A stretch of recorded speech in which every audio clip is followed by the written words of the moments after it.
यदि आप लॉ पढ़ना चाहते हैं तो कहीं और क्यों जाना। हमारे ऐप को डाउनलोड करें और लॉ पढ़ें।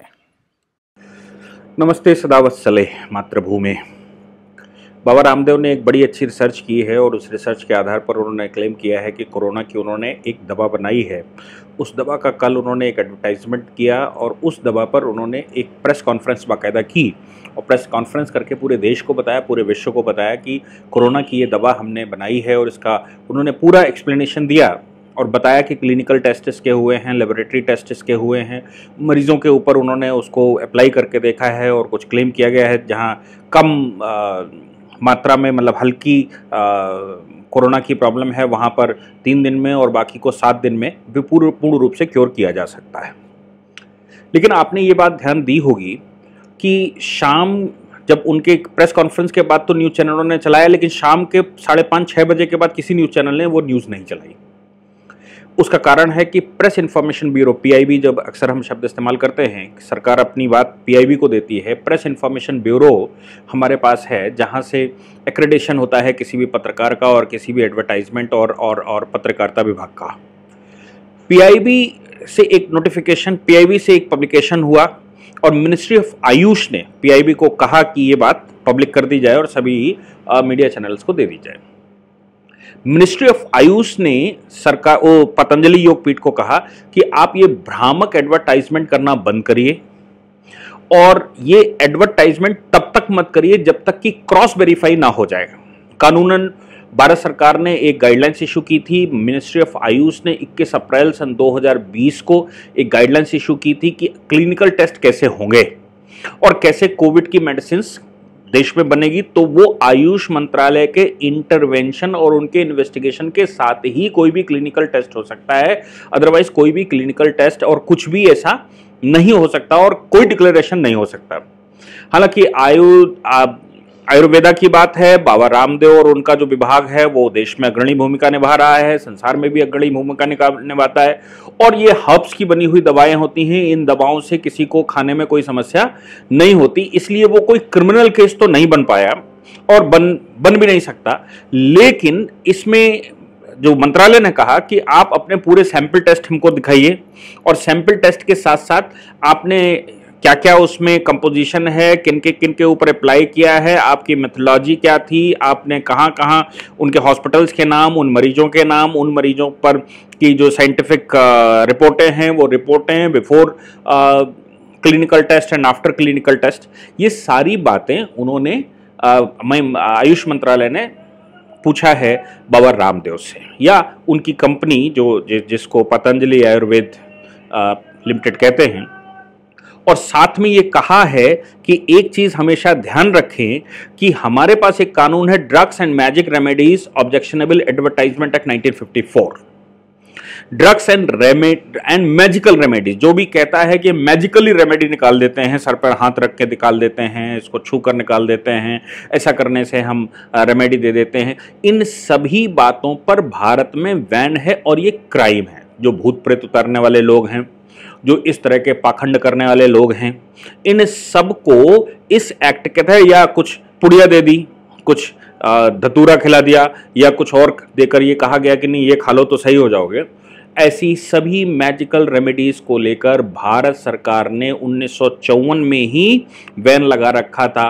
और इसी को ध्यान में रखते हुए आयुष मंत्रालय ने 21 अप्रैल 2020 को एक नोटिफिकेशन जारी किया था कि ये जो भ्रामक दवाओं के प्रचार करने वाले लोग हैं, और अचानक उस समय जब ये आया तो हमारे देश में लोगों ने रेमेडियां बतानी शुरू कर दी, क्योंकि हमारा आयुर्वेदिक देश है और हमारे देश में आयुर्वेद को जानने के लिए किसी इंस्टीट्यूट में जाने की जरूरत नहीं पड़ती, क्योंकि घर घर में बच्चे को पाक शास्त्र मालूम है। पाक शास्त्र से मतलब उसको अपने किचन के शास्त्र मालूम है कि मेथी खाने से क्या हो जाता है, धनिया खाने से क्या होता है, काली मिर्च, हरी मिर्च और ये वो गिलोय, ये सब हमारे यहाँ सामान्य प्रकृति में है। जिस प्रकार हमारे यहाँ की ज्योतिष साइंस सामान्य प्रकृति में आ चुकी है। इसलिए अमेरिका और नासा तो उसको रिसर्च करता है, लेकिन हमारे यहाँ तो पंचांग देखकर कोई भी बता सकता है फला फला दिन ये ग्रहण पड़ेगा। अभी पीछे सूर्य ग्रहण की बात आई, दुनिया भर की रिसर्च टीमों ने अपने फोकस लगा रखे थे, लेकिन हमारे शास्त्रों में अगर हम पंचांगों को उठाकर देखें तो पंचांग लगातार बता रहे थे कि इस समय इतने बजे से इतने बजे, इतने बजे से इतने बजे इस ग्रहण रहेगा और ये उसके इफेक्ट होंगे। इसलिए ये हमारे यहाँ एक सामान्य टेक्नोलॉजी, आयुर्वेद और खगोल शास्त्र ये हमारे यहाँ की एक सामान्य टेक्नोलॉजी है। और व्यवहार शास्त्र, इसके लिए हमको किसी विद्यालय में आवश्यक नहीं होता कि जाना पड़े। फिर भी अगर कोई क्लेम करता है, आप अपने घर में अपने ऊपर एक्सपेरिमेंट करते हैं, बात अलग है, लेकिन अगर आप क्लेम करते हैं तो आपको आयुष मंत्रालय ने जो गाइडलाइंस दे रखी हैं उन गाइडलाइंस का फॉलो करना ही पड़ेगा। इसलिए भारत सरकार ने ये बाबा रामदेव जी को ऐसा किया है। हालांकि हमारे देश में बड़ी भारी समस्याएं भी हैं, क्योंकि ये ब्यूरोक्रेसी जो हमारे देश की है वो भारत की जो नेचुरल थेरेपी है, भारत की जो नेचुरल चीजें हैं, भारत का जो नेचुरल खगोल शास्त्र है, उस खगोल शास्त्र को और नेचुरल थेरेपी को वो मान्यता नहीं देते। और अगर कोई क्लेम करता है विश्व पटल पर तो उस पर वो ऑब्जेक्शन भी लगाते हैं। बिल्कुल वैसे ही जैसे कि एलोपैथिक की दवा होती है, एलोपैथिक की दवा नाक सही करने की दी हो, पेन किलर दिया हो, वो किडनी को अफेक्ट कर जाती है, किडनी की दवा दी तो लीवर फेल हो जाता है, लीवर की दवा दी तो हार्ट अटैक हो जाता है, और ये सब चलता रहता है। ये एलोपैथिक का प्रभाव है, लेकिन आयुर्वेद में ऐसा प्रभाव नहीं होता। इसलिए सरकार की ये गाइडलाइंस आई हैं। मैंने पहले कहा कि हमारे देश में रोकने का प्रयास लगातार करती है जो एलोपैथिक है, एलोपैथिक का ग्राउंड बनाकर, क्योंकि हमारे देश की सरकार की विडंबना यह रही कि एलोपैथिक पे ही कॉन्सेंट्रेट वो रहे, वो आयुर्वेद पर आए नहीं, वो वेदों पर शास्त्रों पर आए नहीं, जिन शास्त्रों ने इन टेक्नोलॉजियों को आम कर दिया। इसके लिए किसी विशेष वैद्य की जरूरत नहीं, किसी विशेष व्यक्ति की जरूरत नहीं है, वो कर रखा था, घर घर में पढ़ाया गया होगा, घर घर को सिखाया गया होगा। एक प्रकरण मुझे याद आता है कि एक दीपांकर रॉय हुआ करते थे बंगाल में, और वो गवर्नमेंट हॉस्पिटल में हुआ करते थे, और वो इलाज ढूंढ रहे थे लिप्रोसी की वो रिसर्च कर रहे थे। सरकार ने अनुमति नहीं दी तो उन्होंने अपने घर में अपने पत्नी के जेवर बेचकर, अपना घर बेचकर, अपने पैसे सारे सैलरी के उसमें उड़ाकर, और घर में एक छोटी सी लेबोरेटरी बनाई थी। उस लेबोरेटरी में 10 वर्ष तक लगातार उन्होंने एक्सपेरिमेंट किए, और एक्सपेरिमेंट करने के बाद लिप्रोसी की दवा उन्होंने खोज निकाली। कुछ पत्रकार उनके शिष्य थे, वो जो उनका स्टूडेंट रहा होगा, वो ऐसा पत्रकार ने उसको प्रिंट कर दिया, पूरे विश्व में उसका क्लेम गया। उन्होंने उसको जो विश्व की ऑर्गेनाइजेशनें हैं वहां पर क्लेम भेज दिया उनके टीचर ने। लेकिन भारत सरकार ने उस समय उनको बैन कर दिया था, क्योंकि भारत में लोग नहीं चाहते थे कि एक दीपांकर रॉय जैसा व्यक्ति, जो एक सामान्य छोटा सा डॉक्टर है सरकारी अस्पताल का, वो विश्व विख्यात हो सके और विश्व को दबा दे सके। आपको ये भी ध्यान रखना चाहिए कि IVF संसार का दूसरा और भारत का पहला केस, संसार का भी वो पहला केस था, लेकिन जिस लेबोरेटरी में वो भेजा गया था उस लेबोरेटरी में हमारे पूरे पेपर नहीं जा पाए थे, इसलिए दूसरी यूनिवर्सिटी ने उसको क्लेम कर दिया था। तो पहला वो माना गया और दूसरा ये माना गया। अदरवाइज पहले दीपांकर जी ने उस पर एक्सपेरिमेंट किया था, और पहला IVF केस भी उन्होंने ही भारत में सॉल्व किया था। और कैसे IVF होती है और बांझपन कैसे खत्म होता है लेप्रोसी की दवा से, या उसी के द्वारा जो उसके सब लेट्स हैं। लेकिन हमारे यहाँ की मिनिस्ट्री ने उनको बैन कर दिया। बैन करने वालों क्रिमिनल केस लगाया, क्रिमिनल केस लगाकर उनके ऊपर चार्जेस लगाए गए, इन्वेस्टिगेशन बिठाया गया। इन्वेस्टिगेशन बिठाने के बाद ऐसे ही 4-5 डॉक्टर पकड़कर जो नॉन स्पेशलिस्ट थे, और उन डॉक्टरों ने उनको कहा कि ये सब इनका फ्रॉड है, और नतीजा ये निकला कि डॉक्टर दीपांकर रॉय को देश छोड़कर विदेश में शरण लेनी पड़ी, और अंततोगत्वा उन्होंने आत्महत्या कर ली, ऐसा कहते हैं। उसके ऊपर एक बड़ी अच्छी मूवी भी बनी थी, एक डॉक्टर की हत्या, ऐसे कुछ बनी थी। तो उसका मतलब ये निकाला गया कि डॉक्टर की हत्या नहीं, बल्कि उसके जो पेशा था, जो उसकी रिसर्चें थी, भारत में जो इंटेलिजेंसिया थी, उसकी हत्या की गई।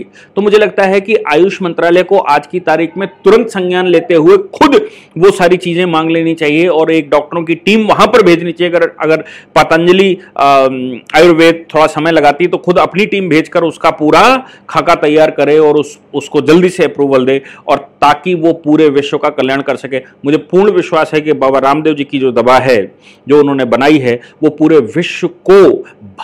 विश्व में भारत को प्रतिष्ठित करने में सबसे ज्यादा सहयोगी और योगदानी होगी। और पूरे विश्व में भारत की जो वैदिक परंपरा है, भारत की जो आयुर्वेदिक परंपरा है, भारत के जो आयुष की परंपराएं हैं, भारत में जो चलन में परंपराएं हैं और जो भारत में रिसर्च वर्क है, जिनको लोग कपोल कल्पना कहते हैं, मैजिकल काम कहते हैं, वो भारत के ऐसे कामों को विश्व में प्रतिष्ठा दिलाने में ये दवा बाबा रामदेव की भारत की प्रतिष्ठा बढ़ाएगी। इसलिए भारत सरकार को स्वयं चाहिए कि वो बाबा रामदेव की ऑर्गेनाइजेशन के साथ तुरंत कंसल्ट करें और उसके बाद 1-2 दिन में ही उसका डिस्पोजल कर दें। अगर ऐसा नहीं किया जाता है तो जो कंपोजिशन वो ऑलरेडी बता चुके हैं, हो सकता है कि अमेरिका और दूसरे कंट्री उस पर पेटेंट क्लेम कर दें अपने यहाँ और कह देंगे हमने ये दवा निकाली है, जबकि कंपोजिशन वो डिस्क्लोज कर चुके हैं। इसलिए बहुत जल्दी उस पर पेटेंट होना चाहिए, बहुत जल्दी उस पर उसकी रिसर्चें पूरी होनी चाहिए और सरकार को उस पर डिक्लेरेशन करना चाहिए। बिल्कुल वैसे ही जैसे आधी रात में अदालतें खोलकर डिसीजन होते हैं, वैसे ही मुझे लगता है आयुष मंत्रालय को आधी रात दिन देखे बगैर उसके डिस्पोजल पर ध्यान देना चाहिए। इस नोटिस ठीक है, मैं मानता हूं कि सरकार के संज्ञान में होना चाहिए, लेकिन इस नोटिस के साथ साथ ये उनकी जिम्मेदारी भी बनती है। मैं चाहता हूं कि सरकार तुरंत उसको संज्ञान ले। धन्यवाद। इस पूरी ऑर्गेनाइजेशन को चलाने के लिए आप नीचे डिस्क्रिप्शन से हमारे ऐप को डाउनलोड कर सकते हैं, जिससे कि लॉ स्टूडेंट्स को, लॉयर्स को और आम आदमी जो लॉ जानना चाहता है वो पेड प्लस फ्री क्लासेस का लाभ ले सकता है।